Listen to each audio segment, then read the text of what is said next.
It's Ash from Super Videos, back for another video for the Walking Dead universe. In this video, we're going to be taking a look at some news that came out regarding the spin-offs that are going to be coming up, the one with Michonne and Rick, and also the Daryl Dixon spin-off, neither of which have been officially titled yet. All we know is that the Daryl Dixon spin-off will be called The Walking Dead Daryl Dixon, but we don't know if that's the official title or if it's kind of like a reboot and they're just going to call it The Walking Dead, but the star of the show will be Daryl Dixon, just like the star of the original show was Rick Grimes. So we're going to take a look at all of that, and also we're going to take a look at how the Rick and Michonne spin-off came to be, how it turned from the movie into a spin-off show. So stay tuned, we'll be right back to break these down.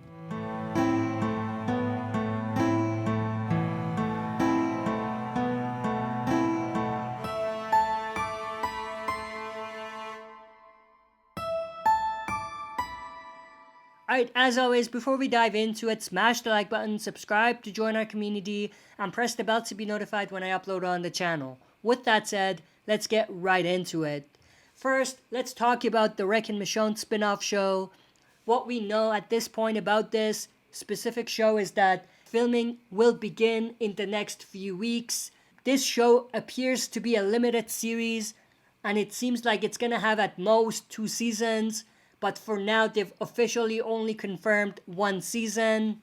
But like I said, it seems to be a limited series, which means that it probably won't go for more than, let's say, 3 seasons. Now, as far as how the Rick Grimes movie turned into the Rick and Michonne show, Andrew Lincoln did a recent interview where he actually talked about this. And also some writers for the show also commented.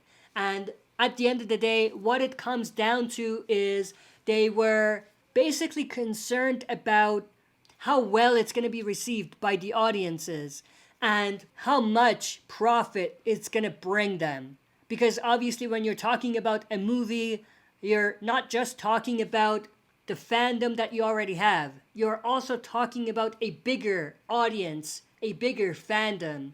And what I mean by that is you're not just talking about Walking Dead fans. You're talking about zombie fans. You're talking about action fans. You're talking about horror fans. You know what I mean? So all of those concerns basically caused Andrew Lincoln and the writers to rethink the whole idea of doing a movie and changed it to a TV show instead. In fact, they mentioned that the idea of a TV show instead of a movie was only in conversation like a year and a half ago. So up to that point, they were still thinking about doing a movie. And they mentioned that they had done several versions of different scripts, none of which went anywhere.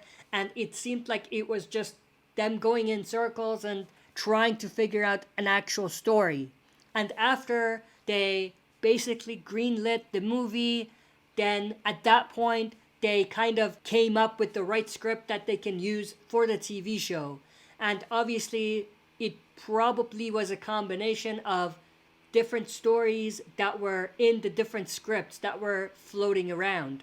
And it obviously would had to have included not only Rick's story, but also Michonne's story. Now, the other thing that they did mention was that when they looked at the story that they wanted to actually tell, they saw that this could be more than just a movie.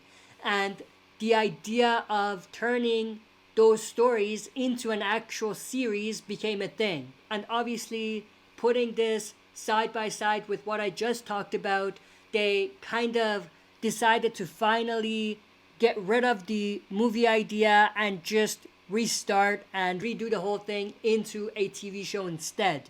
Now, obviously, the elephant in the room is the question of, then why did Andrew Lincoln not just come back to the original show, and why didn't they just continue? And I think the short answer to that is, one, they wanted to expand the franchise. They wanted to do more spin-offs to bring more profit in, because continuing the show would have less profit than doing several smaller shows. You know what I mean? So that would be obviously one aspect of it. And the other aspect I think, is that they wanted to end the main show with the ending of the comic book. And they wanted to start fresh with everything else that they wanted to do after that. Now, with that, let's talk about the Daryl Dixon spinoff, which is, like I said, titled The Walking Dead Daryl Dixon at this point.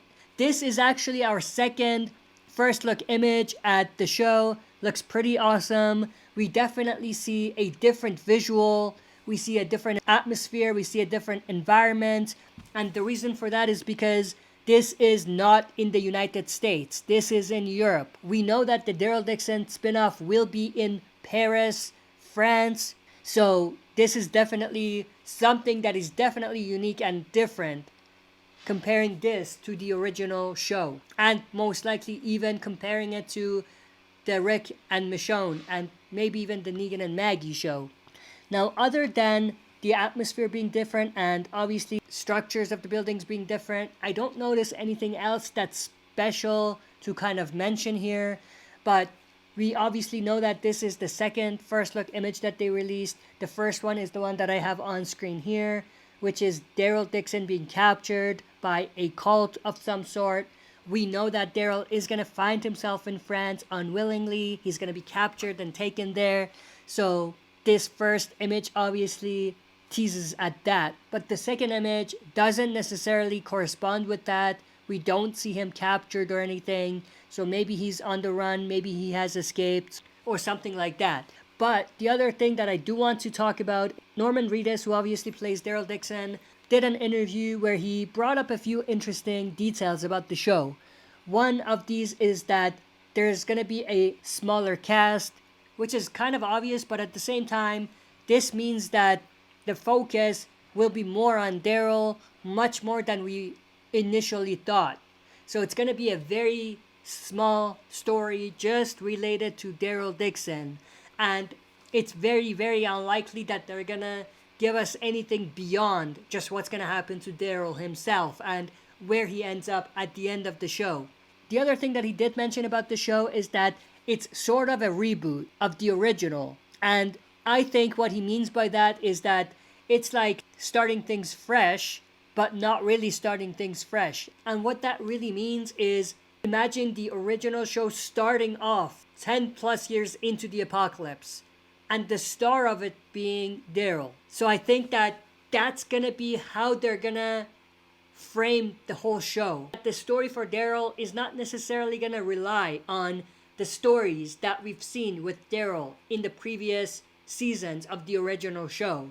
Not saying that we're gonna get a brand new Daryl who doesn't know who he is or anything like that. All I mean by it is that they're not gonna necessarily bring up a lot of the older stuff and the older stories related to the Daryl character. And for the most part, they're gonna follow a pretty small and linear story and not really dive into backstories or anything like that, because we've already seen everything with Daryl. We don't need to see more. And there's very little that they really need to bring up as far as Daryl Dixon in this new show. The only thing that they really do need to tell us is how he ended up there. I've mentioned this before, it's lazy writing for them to skip how he got there, why he was taken.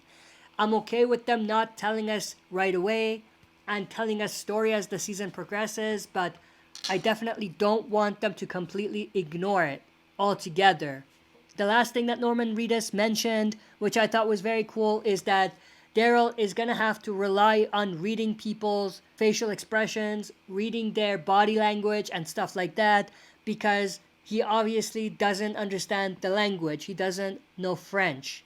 So he's going to have to rely on those things to figure out whether they're an ally or an enemy and whether a situation is warranting him to attack or him to retreat. You know what I mean?